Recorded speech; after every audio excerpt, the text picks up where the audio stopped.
Hello everyone, welcome to my channel, or welcome back if you've been here before. Fall is finally here. Yay. I'm so tired of the heat. I mean, don't get me wrong, I think I do like summer, but sometimes it gets way too hot.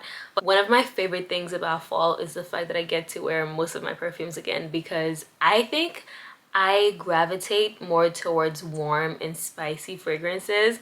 So in spring and summer, I'm left with like maybe less than 10 perfumes to wear. That's probably a lot for some people. But keep in mind that there are some people out there with thousands of perfumes and I have less than 50. So I think I have less than 50 only. When September comes, I am wearing my fall fragrances. They're out. Okay, so let's get right into them and let's go with one of my favorites. And weirdly enough, I only have this perfume in a travel size. It's so weird because it's actually one of my favorite fragrances, and it is the Seven Virtues Cherry Ambition. I am so biased to cherry notes. I know it can be a very polarizing note to have in perfumes, but cherry perfumes to me are just so amazing. They smell so sensual, so romantic. Ugh, it's so good. You see what I mean? It's so good. I just feel like it's edible, but kind of in a sexy kind of way. It does have a story though, which is so cute. This says it is best for feeling brave, igniting ambition, and making a statement. And honestly, I feel like they have it right on the nose. The story says this perfume funds days for girls. Oh, this is nice. With sustainably sourced. That's also nice. Okay, well, where are the notes? It says here that the notes are cherry, plum, middle notes are rose, jasmine, and the base notes are vanilla, sandalwood, and tonka bean. This to me is a bold, juicy, cherry kind of perfume. It's not medicinal. I hate medicinal kind of cherry perfumes, and that can often happen with cherry perfumes. I feel like it's hard not to do that, but this one really gets it. Like when it says make a statement, ambition, like it's a really bold, juicy, fruity cherry perfume. Like there's a sweetness to it, but it's kind of a sharp, tart kind of sweetness, not the overpowering or cloying kind of sweetness. It's good, it's juicy, it's fun, it's just, it's so good. It's so good. And I think, and for me this, like, and I have other cherry perfume, but this one for me definitely screams that sensual, romantic, elegant, playful vibe kind of woman. So this is definitely my top one cherry perfume. And one thing I'll say about it is that it's pretty long lasting. I'll wear this in the morning before work, and when I get home I'll still smell it. And if you spray this also on your clothes, you will be smelling it on your clothes for a pretty long time. I got the travel size when I was in Puerto Rico. I smelled it and I was just like, whoa, I want this. But I didn't want to get the full size yet. This is why I only have a travel size, but it is high up there as one of my favorite fall perfumes, because the minute September hits, I started wearing it again. Another fall perfume, I'm going to do Replica by the Fireplace by Maison Margiela. The top notes are cloves, pink pepper, and orange blossom. The middle notes are chestnut, guaiac wood, and juniper. And the base notes are vanilla, Peru balsam, and cashmere. This perfume it's called Replica by the Fireplace, and I feel like it definitely gives that vibe. Like when I smell it, I actually can imagine me just laying down on a I don't know, Friday, Saturday, Sunday night by a fireplace. Candles are lit and it's romantic, it's playful as well. It's super cozy and warm. Just make you feel like you have a nice warm blanket over you while the candle is lighting up. It's amazing. I also bought this with its own candle and they smell exactly the same. I think I got this as a set about 2 years ago, and I absolutely love this perfume. It is, like I said, cozy and warm. I'll say though, this is not a safe blind buy because not a lot of people like it. Like none of my friends like this perfume, and we have a lot of perfumes in common, but my friends do not like this. It is an eau de toilette. However, it lasts a very long time for an eau de toilette. If I were to really visualize it, there would be also, like by that fireplace, there would also be special kind of woods burning, not just regular woods, but like woods that has some vanilla in it, some cinnamon in there. It's just so good. It's a really good perfume, but again, it is not for everyone. It is absolutely for me though. I also love mixing this with a cherry scent together. They just make me feel so powerful. Next, we're going with Love Fest Burning Cherry by Kayali. This is another lovely, lovely cherry scent. This is more of a boozy, woody kind of cherry. I think it's even sweeter than the Cherry Ambition though. And the notes for this perfume are top are cherry and raspberry, middle are jasmine and freesia, base of vanilla, patchouli, and woods, which in my opinion are very similar to the Cherry Ambition. At least the vanilla or repeated, the jasmine or repeated. To me, this smells brighter than Cherry Ambition. It's kind of fresh, bright, fruity, sweet kind of cherry. Again, not overpoweringly sweet, not cloying sweet. I've also never I've never worn them in the summer, so I wouldn't know. I only use these in the fall. It makes me feel like I'm kind of like the main character, but in a Angelina Jolie kind of film. You know, like it makes you feel like, yeah, I think that's what it is. Not just like your regular rom-coms. No hate to those because I love them, but it makes you feel like the femme fatale or the powerful woman who's also still playful and in love and all that kind of stuff. That is really what Cherry gives to me.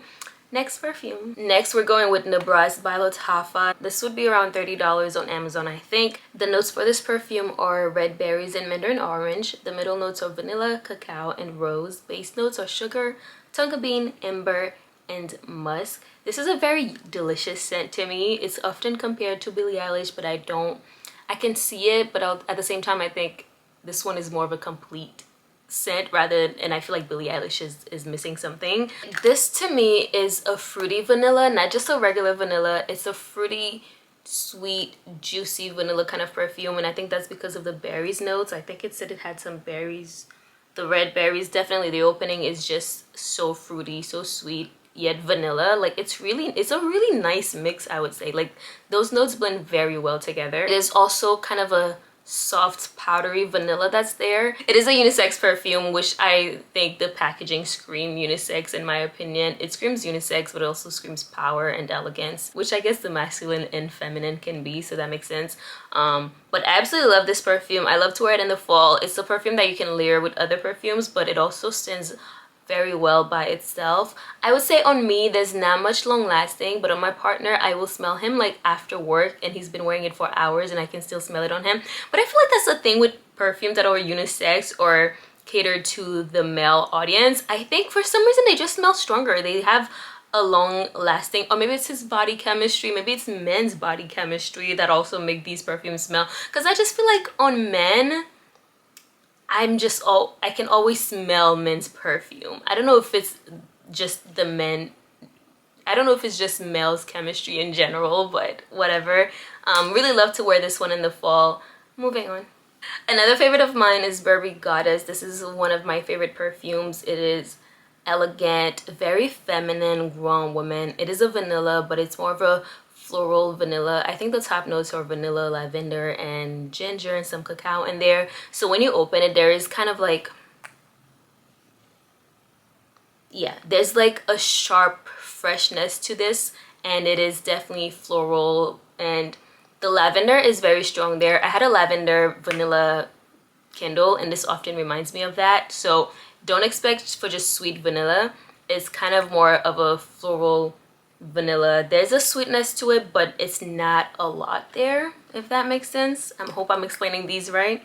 Top notes are vanilla, lavender, cacao, and ginger. The middle note is vanilla caviar, and the base note is vanilla absolute. So there's a lot of vanilla in there, and it does smell like vanilla, but it's just, don't expect a sweet, sugary vanilla extract, but more of a floral vanilla kind of perfume. Okay, and moving on. Next we have the Vanilla Musk by Scent and Fog, and this is a fragrance oil. This is a dupe to Madagascar Vanilla by Nest, I want to say. The Nest one is $100 and this one is $15. I got it at Marshall's for $15, and it smells exactly the same because my sister owns it and my friend owns it. I used to have one myself, so I know it smells exactly the same. I will say the longevity is a bit different. I think the Nest one lasts a little longer because I used to have the Nest one on me and I would smell it all day long. It would literally follow me around, that perfume. But this one, I don't think it lasts as long, but it is $15, so what can you expect? This is a musky vanilla perfume oil. One thing I will say though, I don't think this is for everyone. I think sometimes it can be a tad bit offensive. If you wear it too much, you could get a headache. I could see someone getting a headache if you wear this too much, but it's a perfume oil, so it's really nice for layering. It is a vanilla musk. It is strong though, so you have to be really careful with what you layer it with. Maybe I'll try to just test it out and find some perfume that layers well with it, and maybe I'll do like a video on that. But it is a nice vanilla. There's some, like, I get a hint of coconut in there as well, so it's not just pure vanilla. It's like a vanilla with some hints of coconut and some musk in there. Let's see if I can find the notes for you guys. Okay, for the original one, the keynotes are Madagascar vanilla bean, vanilla orchid, and coconut. It is warm and spicy, so I think it's great for fall, but again, it can be a bit offensive or headache inducing if you wear too much of it, or if you're even a sensitive person to perfumes. Let's go on to the next one. What is the next one? Okay, next one I'm going with another travel size. I have the Black Opium Le Parfum by Yves Saint Laurent. I know I sound bougie when I say that, don't I? Anyways, this is the YSL Black Opium Le Parfum. This is not one of my favorite perfumes, but I will say out of all the Black Opium collection, this would be my favorite. The notes for this perfume are, top notes are cinnamon, pear, and green mandarin. Middle notes are solar notes, jasmine, sambac, and orange blossom. And the base notes are Madagascar vanilla, bourbon vanilla, vanilla absolute, coffee, vanilla orchid, patchouli. There's a lot of vanilla in there, yet I don't smell a lot of vanilla. That's the funny thing about this perfume to me. I feel like although it has a lot of vanilla in there, it is not overwhelming. It is not there. I don't smell it, at least to my nose.